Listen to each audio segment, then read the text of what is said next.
While we're waiting for the 1167 to warm up, this is our next bin that we're gonna move to once that one's full.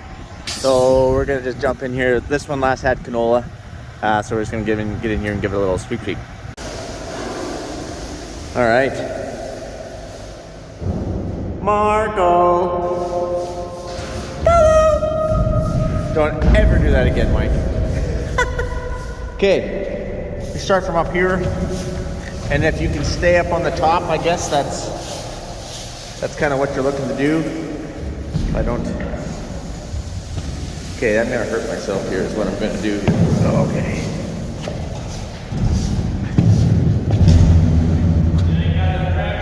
I got snow on my shoes here still. I don't think that's helping my traction situation. Maybe I don't weigh enough. Maybe that's some of my problem. My pounds per square inch is more like a quad track.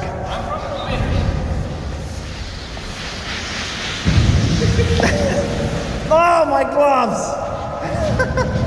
Oh, man. You're gonna have to go on the radio. Oh, say what? On the radio.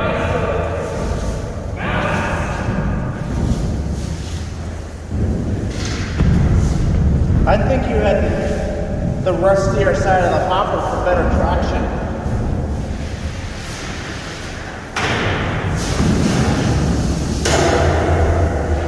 It's better on the stuff that you swept. Thank you.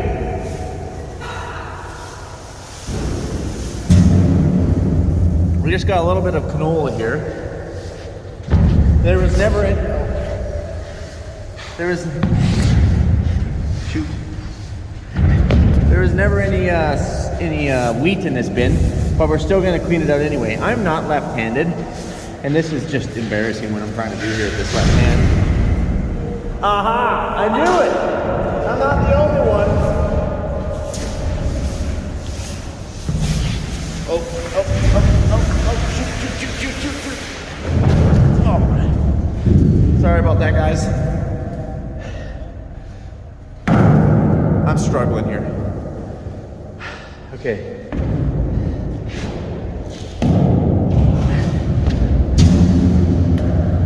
Alright. See this? There's a little lip right up in here, and you want to make sure you sweep that lip out.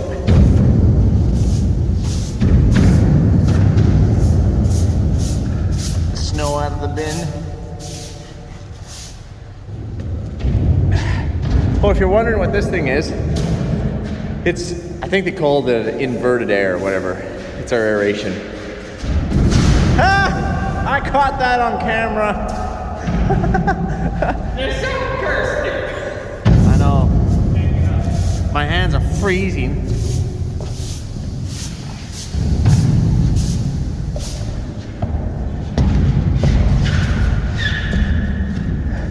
You struggling over there or what? I got snow.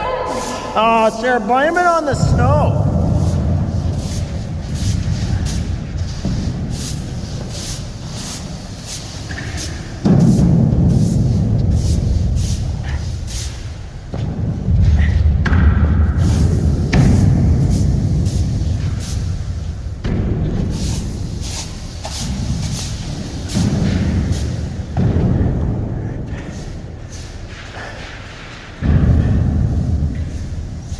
Boy, what I would do for a pair of gloves these days.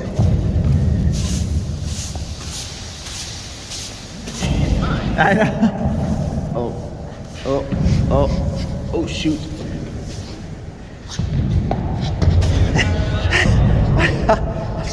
I'm sliding.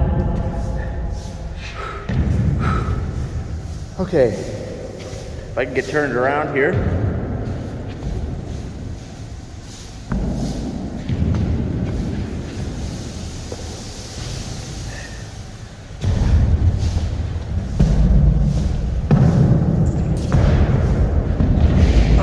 There we go. Just destroying my broom here.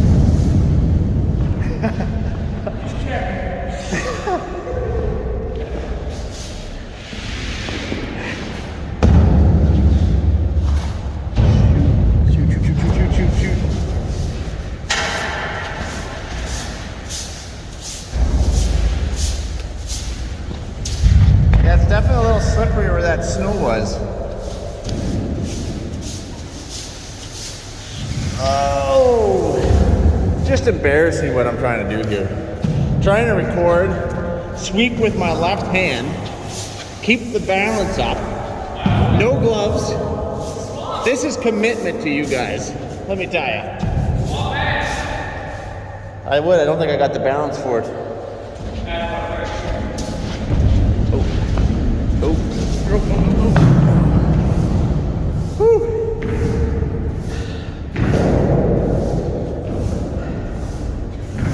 Yeah. So anyways, this is a 2106. I think it holds like, it's 21 feet in diameter, 6 ring tall plus the hopper. I can't remember what it holds. I want to say it's 7,000 foot. Maybe 75. I don't know. Something like that anyways.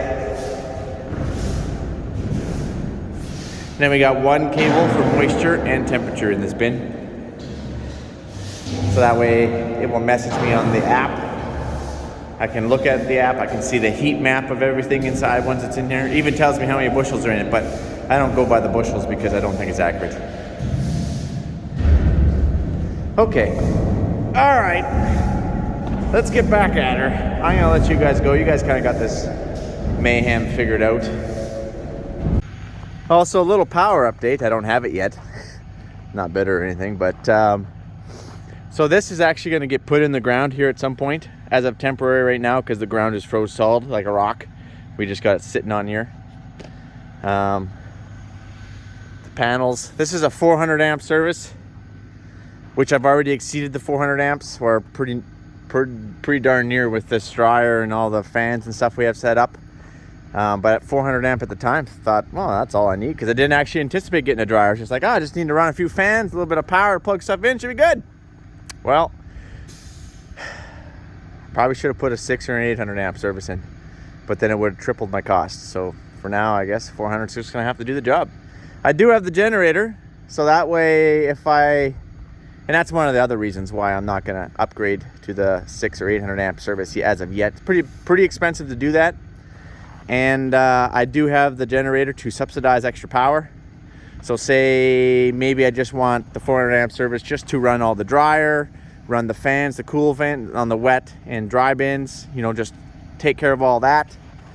And then I can run the generator for my my bin fans and my unload and stuff like that. Or I could reverse it, just run the generator for the dryer and stuff for how often I might use it, I don't know.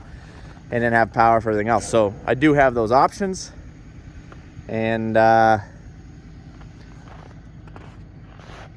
so the power is actually coming out and around. We're trying to stay, okay, I guess this bin is going to be about right here. So if we want to put a double row in the future, back to back here, the power has to stay to the north of the bins, because obviously you can't put anything under power or on top of a power line.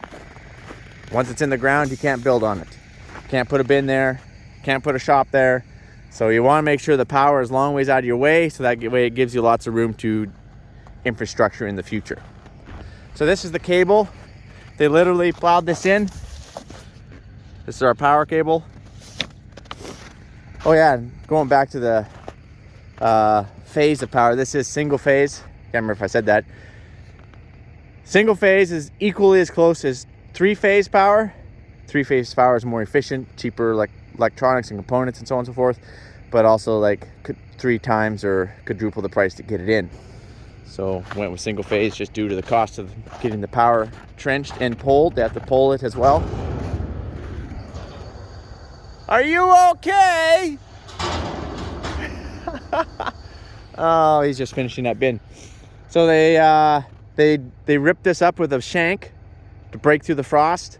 I think they told me they ripped it like 5 times, and then they had a big reel, and then they just plowed this in. So this should be in about 3 feet deep, give or take.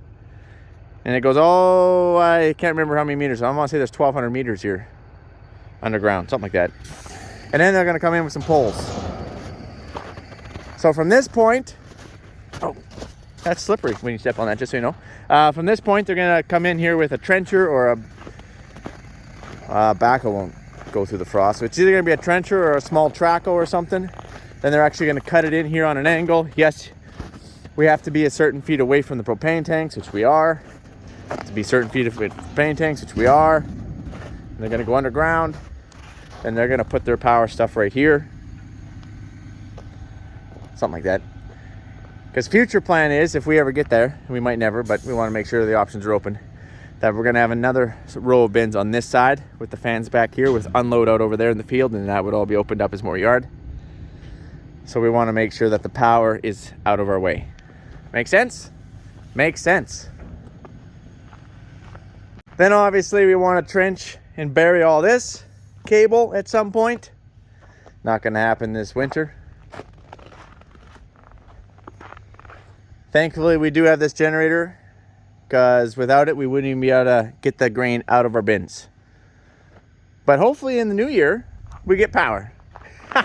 Oh yeah, it just says 3-phase. I just bought this used. It got converted to single phase, if you're wondering. Mike, it says 3-phase. You're talking single phase, 3-phase, single phase, 3-phase. Can't you make up your mind? It's all single phase, guys. This fan, I told you, it's not a spare. It melted down. It burnt out. They just haven't come and picked it up yet. All right, I think that 1167 is warmed up.